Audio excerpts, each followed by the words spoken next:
Chers enfants, Djabotena. L'administration militaire de l'Ituri a remis un lot important de vivres et non-vivres à plus de 90 enfants victimes des atrocités commises par les groupes armés ce vendredi 19 août à Bunia. Christelle Alema, coordonnatrice de l'association de femmes au cœur du développement qui encadre ces enfants, remercie les gouverneurs militaires pour ce geste. Pour cet acte humanitaire qu'il a posé, tout d'abord sur le plan médical et aussi en denrées alimentaires, les enfants et nous tous, nous disons merci au gouverneur militaire. Dites merci.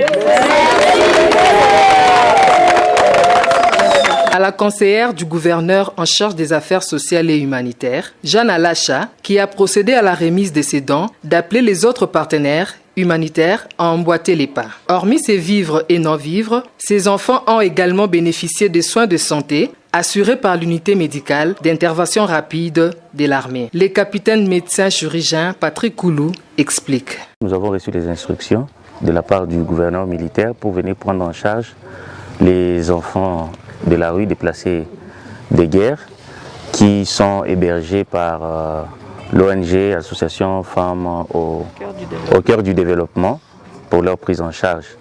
Il faut savoir que l'IMUR, c'est une unité opérationnelle des forces armées qui s'occupe non seulement des militaires aux opérations, des militaires blessés, mais l'IMUR aussi s'attaque aussi aux actions humanitaires.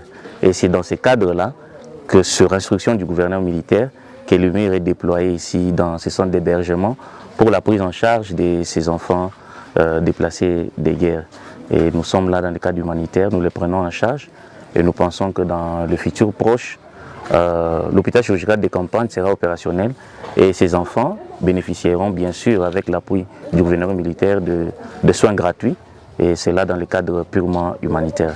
Cette assistance traduit le ferme engagement du gouverneur militaire de l'Ituri. Le lieutenant-général Luboya Kanchamadjoni a encadré les enfants victimes des atrocités en Ituri afin qu'ils ne constituent pas une pépinière de violence dans les jours à venir, une façon d'étouffer dans l'œuf d'éventuels actes criminels avant leur éclosion. Les enfants d'abord. Les enfants d'abord.